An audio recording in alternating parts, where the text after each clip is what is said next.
안녕하십니까. 일반보험의 정석 석환영입니다. 오늘은 화재보험 특별약관 중 제조달 가액 특별약관에 대해서 알아보는 시간을 갖도록 하겠습니다. 먼저 제조달 가액 특별약관 어떤 내용이냐면 제가 한 번씩 공장에 동반 영업을 가는 경우가 있습니다. 이런 경우 그 격리 담당하는 부장님 또는 이사님께서 하시는 말씀이 저 기계는 지금 살려고 하면 10억, 20억을 하는 기계인데 지금 장부 가액은 얼마 하지 않는다. 근데 불이 나게 되면 3억 또는 2억을 보험금을 받아서 저 기계를 살 수가 없어. 그럼 저 기계를 살려고 하면 어떻게 보험을 가입을 하느냐라고 묻는 경우가 있습니다. 그러면 저는 제조달 가액 특별약관을 추가해서 기계 장치에 보험 가입을 하기를 권유를 드립니다. 그래서 오늘은 제조달 가액 특별약관이 무엇인지 말씀드릴 수 있도록 하겠습니다. 적용 대상입니다. 건물, 보험 목적물이죠. 시설, 기계장치, 직기비품, 공기구 이런 부분들을 가입을 할 수가 있습니다. 하지만 감가가 적용되지 않는 원부 재료라든지 완제품, 상품 이런 부분들은 적용 대상에서 제외가 됩니다. 다음은 손해보상입니다. 손해가 생긴 때 재조달 가액을 보상하여 드립니다. 그래서 아까 기계장치다. 지금은 3억이지만 감가를 해서 3억이지만 구입을 하려고 하면 20억이 든다. 그 20억을 기준으로 해서 보상을 해주는 특별약관입니다. 재조달 가액이라 하면 보험의 목적과 동질의 신품을 재조달하는 데 소요되는 금액을 의미하는 부분들입니다. 보상하지 않는 손해입니다. 보통 약관에서 추가해서 두 가지 사항이 있죠. 건축, 수리, 철거 등의 관계 법령의 집행 또는 수리 또는 복구를 지연함으로써 가중된 손해는 보상해드리지 않습니다.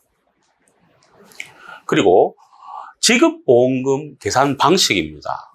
화재보험 보통약관에 나와 있는 부분들이죠. 이제 비교를 하기 위해서 제가 말씀을 드립니다. 보통약관에는 보험가액의 80% 해당액과 같거나 클 때입니다. 이 보험가액이 뭐냐면 제조달 가액에서 감가를 하겠죠. 그 감가를 한 금액을 뺀 금액이 보험가액입니다. 모든 보험금 지급 내용 중에 기준이 되는 금액이죠. 보험회사의 기준 시가다라고 이렇게 생각하시면 되겠죠. 그래서 보험가액의 80% 해당액과 같거나 클 때는 보험가액 금액을 한도로 손해액 전액을 지급을 해드립니다. 보험가액 금액이 보험가액보다 클 때 이거를 초과보험이라 이야기를 하죠. 이런 경우에는 보험가액을 기준으로 보상을 해드립니다. 이런 경우는 계약자가 불필요한 보험료를 납부를 하는 내용이 되겠죠. 이 부분이 문제죠. 보험가액의 80% 해당액보다 작을 때는 분모수가 보험가액의 80% 해당액, 예를 들어서 보험가액이 100원이 되는 목적물이 있다라고 가정을 했을 때 80%니까 80원이 되겠죠. 보험가액 금액이 예를 들어서 40만 원이다 40원이다 이야기를 하게 되면 80원분의 40원, 50%가 되겠죠. 손해액이 1000만 원이면 500만 원만 보험금이 지급되는 일부 보험, 비례보상이 되는 부분들입니다. 그래서 이런 계산 방식은 주택물건, 우리 화재보험은 주택, 일반, 공장물건이 있죠. 일반 물건에 적용하는 부분들.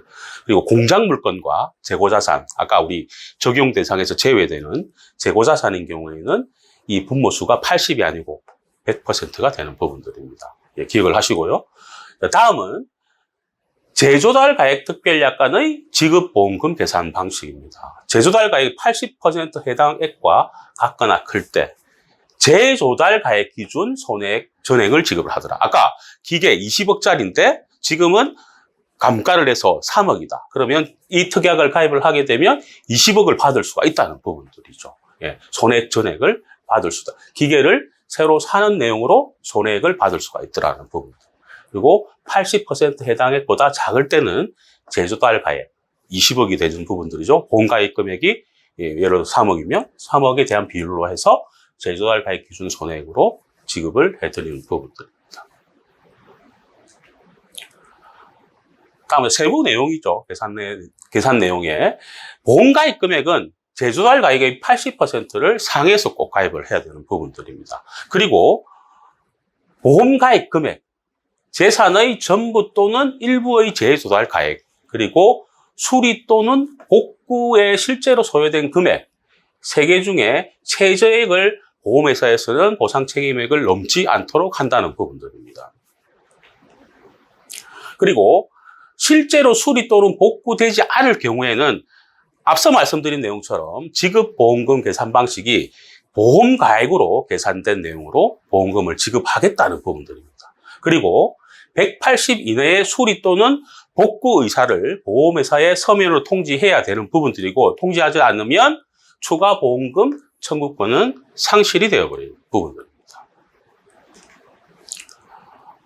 다음은 이 특별약관이 정하지 않은 사항은 보통약관을 따른다는 부분들입니다.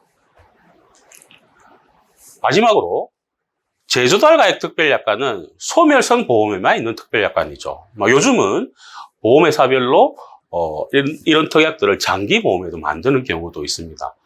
지금 현재 보험회사에서 장기보험, 매월 납부를 하고 3년 이상 보험기간을 가져가는 보험이 장기보험입니다. 이런 보험인 경우에는 건물 복구 비용 지원 보장 특별약관이 있습니다. 이 내용은 뭐냐면 우리 조금 전에 배우셨죠. 제조달 가액으로 지급보험금을 계산하는 내용으로 하나, 그리고 보험가액으로 지급보험금 계산한 방식 하나. 그럼 차액이 발생하겠죠.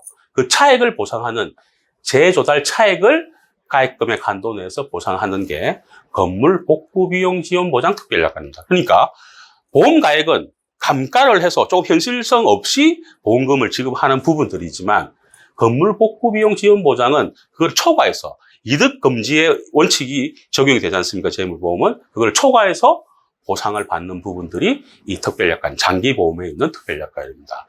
그리고 우리가 건물을 임차를 해서 우리가 업을 하시는 업주분들 많이 계시죠. 시설에도 있습니다.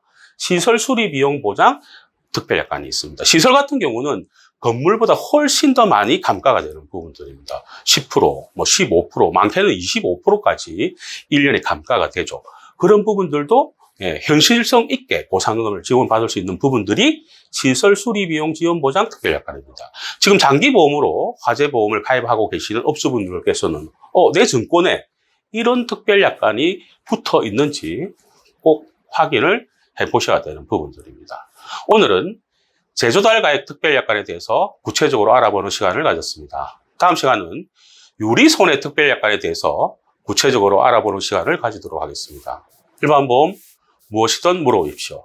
상단의 카카오 채널에서 일반보험의 정석을 검색하시거나 연락주시면 성심성의껏 도와드리겠습니다. 항상 좋은 정보를 전해드리는 일반보험의 정석이 되겠습니다. 정보가 좋았으면 구독하시고 좋아요, 알림 부탁드립니다. 일반보험의 정석 석환익이었습니다.